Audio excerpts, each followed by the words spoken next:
a little bit crazy. Let's get a little bit crazy. Let's get a little bit crazy. Let's get a little bit crazy. Yeah. Let's get a little bit crazy. Hello, everybody. Welcome to the Je Vaughn Show. Pastor Donald Walker Jr. How you doing, Pastor? Hey, I'm great. Thank you so much for having me. It's an honor.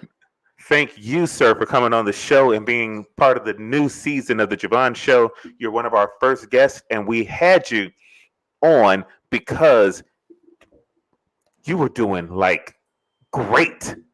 And it's so great to have people that are doing great on your show. So you're in Memphis and you're leading your congregation as a young, powerful man of God. So we have to do this thing that we do for all the shows. I already know about you. I am excited to have a conversation with you. But for those who do not know the Je Vaughn tradition, please tell us who is Pastor Donald Walker Jr.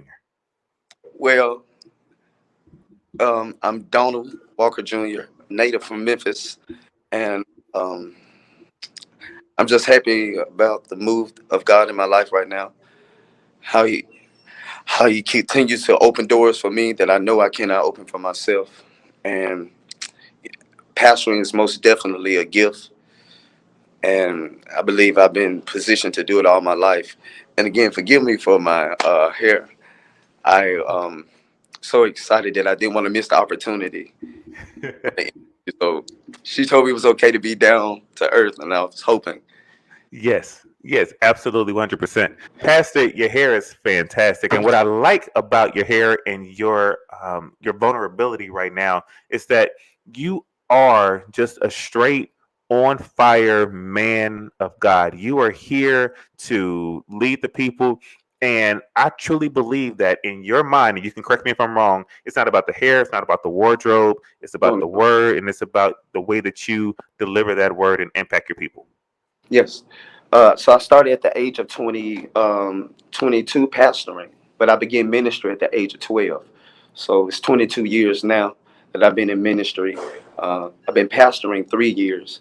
I've started launched my own ministry, and it's been going forth the past 3 years. But I've been pastoring the past 10 years. So majority of my life has been taken up and consumed with the responsibility of ministry. And it was a decision that I made. It wasn't forced on me. It wasn't, no one made me do it. Of course, I was inspired as a young man seeing my father pastor. So him and my mom were great examples and inspirations in ministry and music. So, now, like I said, we can continue to talk and we'll go down a rabbit hole that I'd rather not travel down, today. But I found my way out of religion, found my way out of the personality or the traditional personality of ministry to stand, where I stand today to minister, with the anointing that God has given me has come through a struggle. It's come through a fight that, money can't buy.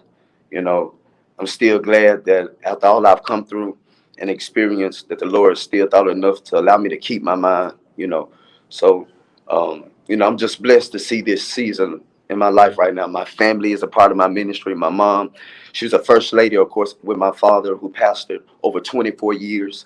And him being a Baptist traditional pastor, once he has been emeritised, I think is the correct term. Once he has been stepped down from the leading pastor position, that removes the family as well. So we had to experience separation from a long time history of ministry with family that I still love to this day. Excuse my voice too. It's a little dry here. No, you're fine. You're fine. Let me ask you, Pastor, when you're that young going into ministry, what is it about ministry that attracts you at that young age?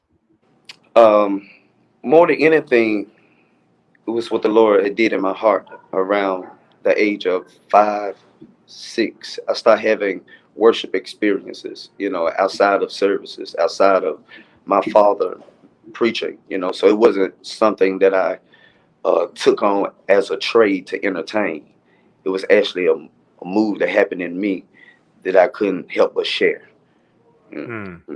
And what was the response of your family when you're coming to them and saying, I know I'm young, but I feel God leading me? Because, sometimes they'll be like, listen, boy, that's gas, or Yeah, boy, that's just SpongeBob. yeah. Go back and watch Nickelodeon.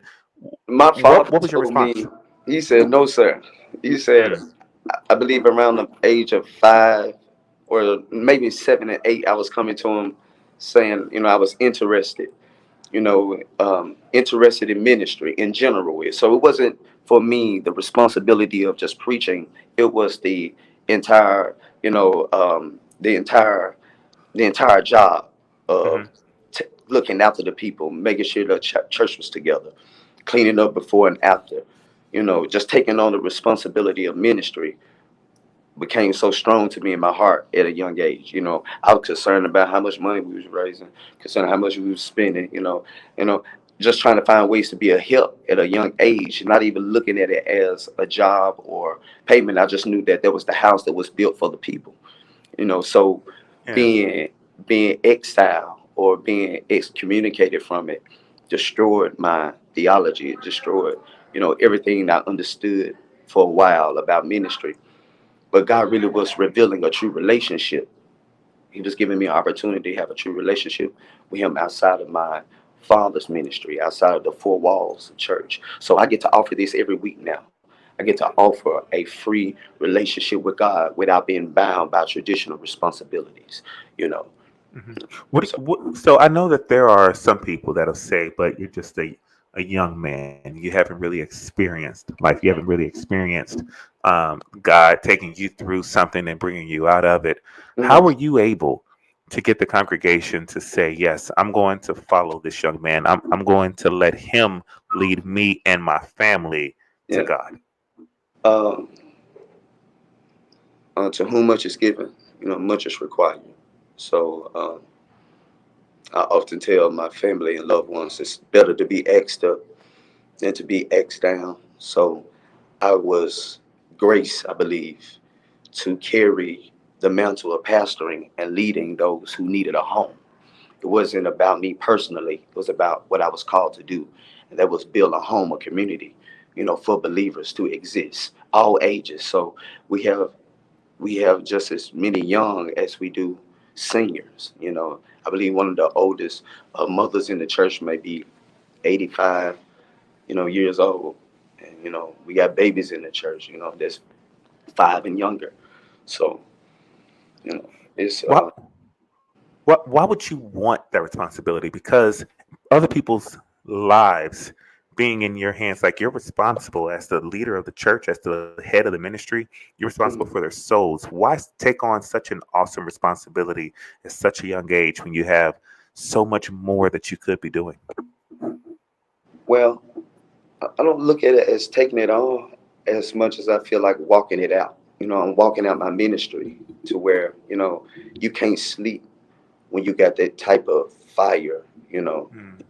residing on the inside of you. So, it wasn't a choice for me, almost like Jeremiah. If I said I wouldn't do it, like fire in my bones. So it wasn't to lead a large congregation. It wasn't to pastor, you know, it was to just live out my life in ministry.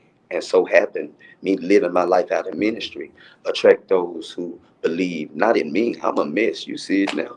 Anyone else that would veer it or, you know, it's a mess, But let your light so shine that men may see your good work and glorify your Father, which is in heaven. So, Yeah, and great. you've been good, and you've been doing good work in Memphis. But you did talk about it. You touched on it for a moment about some of the things of your past. Now, this is not a tabloid show. The Je Vaughn Show doesn't do that. But my question to you is: after going through the things that you went through, Mhm. whatever the it was, how do you pull yourself out of whatever that was to the place where you are now? Most definitely determination, being persistent. I was too desperate to be denied, I wasn't going to go back to what I fought my way out of, far as the understanding that was taught to me. The, you know, I still stand on a lot of the principles that were given to me as a young man, but now I got revelation. So Mm. when you have revelation, it takes you to another realm of understanding that I don't have to stand on what people taught me, because now I'm experiencing things that are unteachable. You know, Yeah. like what Paul say on it, when he saw the third heaven. It's I can't even express.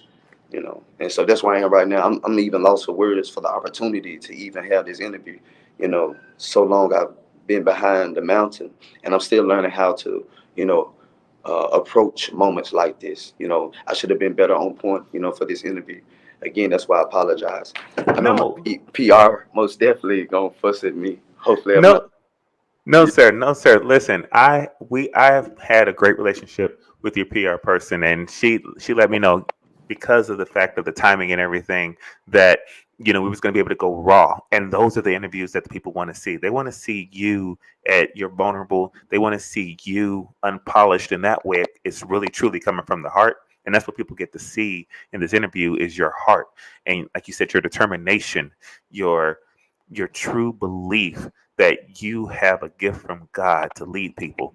And that's what people want to see. So I appreciate you showing and Mhm. sharing that with this audience today. Yes. I want to know about some of the struggles that I've heard other pastors, that my pastor even talk about. So I'm going to throw some hot topics at you, some fast questions, and I just want to get your thoughts of and how you handle those situations. Writer's block. When you're there Saturday night and you got to give that sermon on Sunday and it's just not all coming together. What is your process for that? Well, I really don't study to preach. I just always, I'm taking in, day by day. It can be a book, a TV show, and a revelation. All I need is a revelation to where when I get done preaching on the Sunday, I'm already being fed for next Sunday. So I'm not starting Saturday for Sunday. I'm already, you know, so even with songwriting, a lot of the songs that I've written was not something that I put pen to paper. Mm, Mainly just out of the spirit, or now that I do understand those things are gifts from God versus just a talent to be able to do it, the way that God was allowing me to do it. Because I love a lot of the artists and writers, but hmm there's not one that I try to mimic. you know I feel like I was birthed out of the time of Ty Tribbett when he first, um, you know, I tell yeah. people, I say that's my music father. That's my, the one I feel like birthed us into a sound that helped chase us out of, you know, where we were, not bound, but all Yeah. all that we knew. So that helped me take that influence and passion into ministry. I took that hmm same energy and zeal. The way we see Pastor Ty Tribbett now minister as a pastor is something I couldn't wait to see. I may have now been pastoring longer than he's had his church, but I've been a part of his church, just as long as he's come out with GA, Ty Tribbett, and Greater Anointing, I believe. hmm And so he's one of my greatest influence to help me um, birth Yeah. true identity. You know, So besides your own pastor, your father, who are some of your other ministerial influence? I know that Ty is a good music influence, but who are some of your ministerial influences?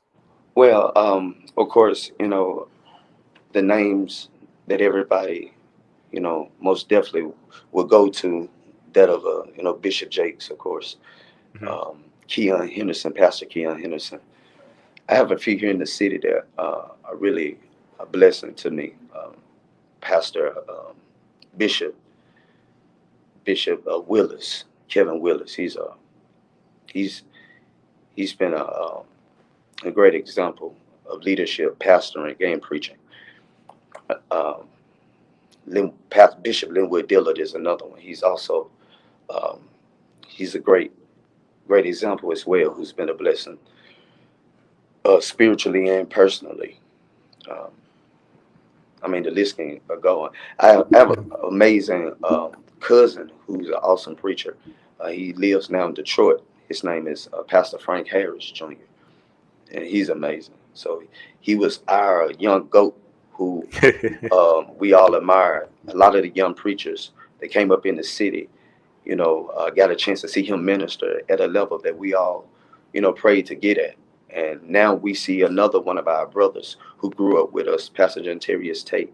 That's another brother of ours that we all grew up in the city. So, though all of those are great influences, what I'm trying to say. All of Pastor Tate, even today, he has such a fire that reminds us how not to lose a fire, or how to keep your fire, or he lets you know when you ain't got the fire. uh, but so many of them. My friend Pastor Frank Ray the third, we're close, and his grandfather, of course, is all I go. That's the Michael Jordan of preaching. Pastor Frank Ray Sr. So he's another amazing inspiration to me. So like I said, the list can go on. Noah Jones, of course, is the Godfather, of course. Do you ever feel yourself pulling from them and trying to emulate them, or even your father trying to emulate them instead of being the genuine Walker Jr.? Oh no. Okay. I think all of them handle all of them handled the system of ministry a lot better probably than how I probably handled it. I'm yeah, they did really well. They're doing well as my father and a lot of other pastors. They knew how to um, they know how to keep the traditions of the system alive. Um, I think I may rub it the wrong way a little. I may do things quite interesting or differently. Unique. You're unique in your ministry. Yeah. So, but I still have that of an old soul. I would Yeah. like to still consider that I not haven't got away from preaching Jesus. Hmm.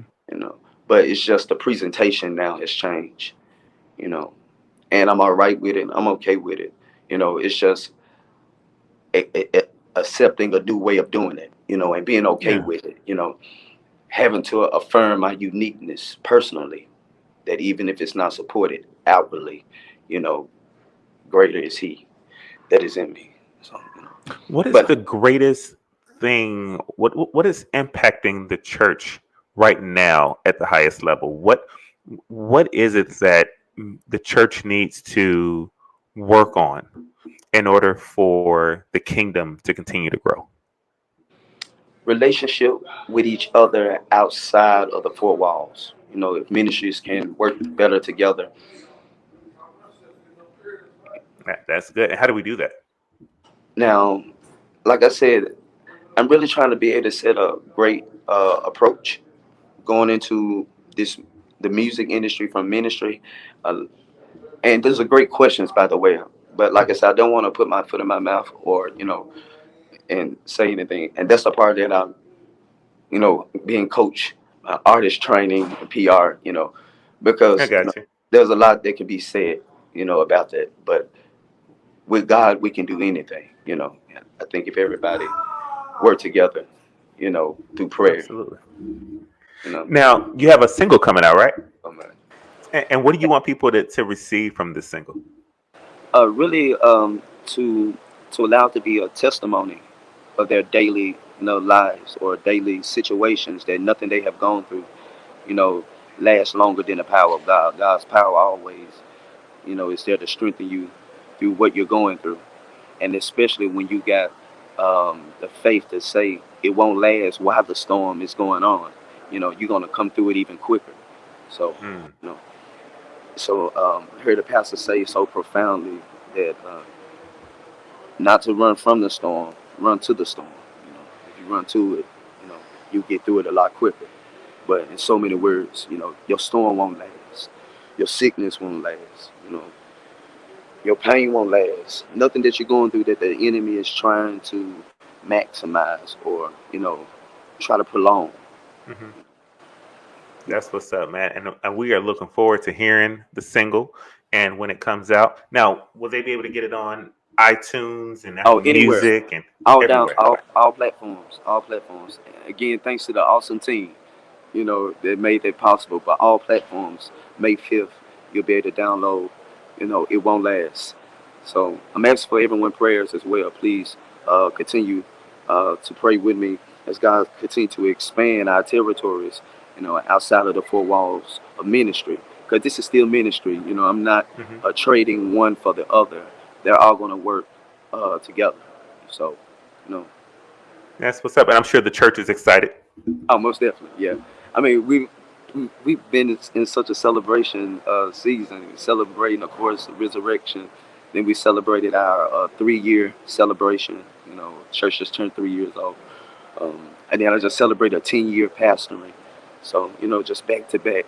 You know, we've had so many reasons, to give God praise on top of now the single being released. I really thought I was going to release it maybe last month, but with careful consideration and counsel, you know, really just trying to build enough of a foundation to be able to do more music, to be able to see, to be able to be seen in a different light outside of just the pulpit, because now there are a lot of other creatives, singers, writers that this platform now can be open for. Because I can't do it by myself, but to see others be blessed by a ministry from the heart of a creative, you know.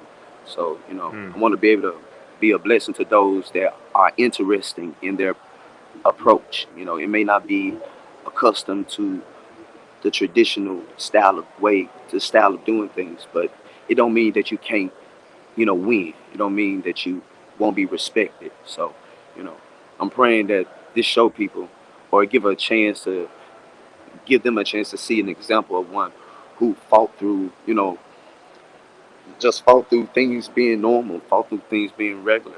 And I want to say this, so you can choose to keep it or not, that I never fought to get out of it because I was angry, with someone.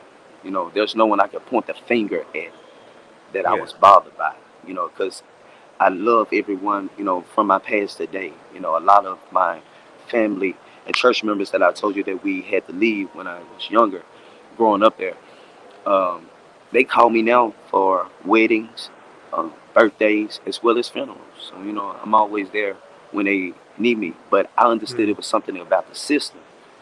So it wasn't the people; it was the system and the operation that we all were a part of. So with prayer, it's God to just show me a different way, or He showed me a different way. He revealed something to me that, like I said, I want to be able to give back to the next generation to say you don't have to give up on church because Mm. some system hurt your heart. It wasn't the church that hurt your heart. It was someone operation. It was somebody's structure, business. But God would never put more on you than you can bear. And Amen. He knew exactly what I needed to go through or what I needed to come out of to see what He's shown me. You know, and like I said, Yeah. I'm excited. I got a long journey ahead of me. And I'm glad about it. And it seems like it's going to work out. You seem to be following what God wants you to do, and that's the most important thing. So, Pastor Donald Walker Jr., I appreciate you, man, just taking the time for being vulnerable and coming on the show. For those who want to get in contact with you directly and want to learn more about your ministry, how do they find Mm. you on social media? Yes, on Facebook, of course, I'm there, Donald Walker Jr. And on IG, you can find me at Walker Jr. or Donald Walker Jr. as well there. Or one Walker Jr., forgive me, one Walker Jr. So I look forward to connecting, to especially those of you that are, brothers and sisters in the kingdom. So again, thank you so much for allowing me this opportunity. Thank you for coming on the show. Good luck with the new single. I plan on bumping it when it Did, comes out. I've been listening to it. I got. I was gonna say, did she let you hear it? Oh yeah, I'm VIP, so I loved it, Doc. That's why I was excited to talk to you. It's gonna go phenomenal. I hope it hits every radio station. I hope it blesses the people. So congratulations to you, to the ministry, to everything that you're gonna put your hands on. May it be prosperous and multiply. And so thank you for letting the JeVaughn Show share your story and for being a blessing to us. So thank you, I, sir. Everybody, make sure you guys go follow Donald Walker Jr. The album is out right now. By the time this airs, the album is out. Y'all have heard the music on the radio. Not the album, the single is out. You've heard the music on the radio. Make sure you guys go pick it up right now. Like right now. So on behalf of everybody with the Je Vaughn Show, thank y'all for watching. God bless you. And we will see you next time real soon. Now, like we like to go out, we go out with a commercial. So y'all go follow your boy.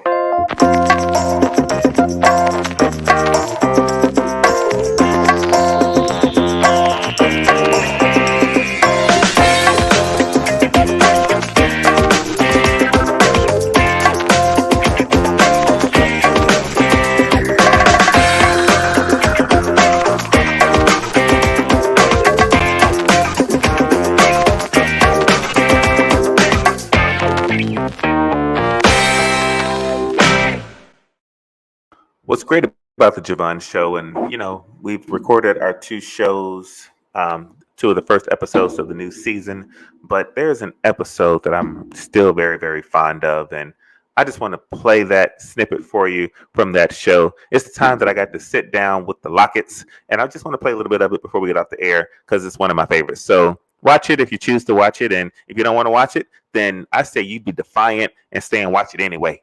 Here it is.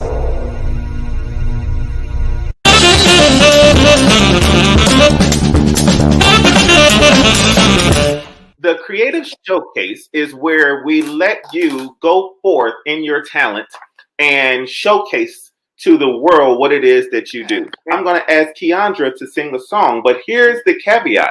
You can't sing something gospel. I get so weak in the knees, I can hardly speak. I lose all control, and something takes over me. By my side, I swallow my pride. Your love is so sweet, it knocks me right off my feet. Oh my, can't explain why your loving makes me weak. Can you do that just that one? Because I literally just got chills. Can you just do that? Can't explain just one more time, just so I can close my eyes and pretend like I'm in the front row of your R&B concert at the Grammy with your performance. Okay, one more time. Can't explain why your loving makes me weak. I try hard to fight it. Boom, boom. No way can I deny it. Boom, boom. Your love so sweet. What does it do? Knocks me off my feet. Take us home. Take us home. I get so weak in the knees, I can hardly speak. I lose all control when something takes over me. In a day, it is so amazing. Oh.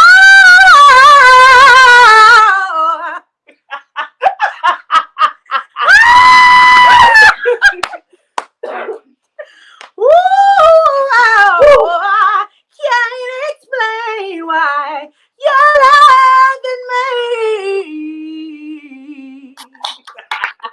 me weak. Oh.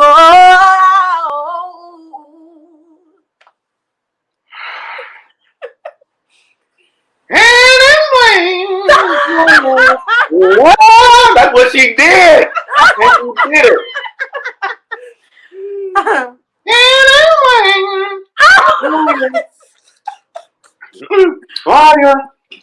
Oh, can you show me?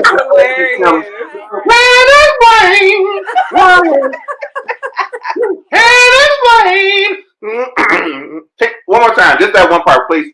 Can't explain why your loving makes me weak.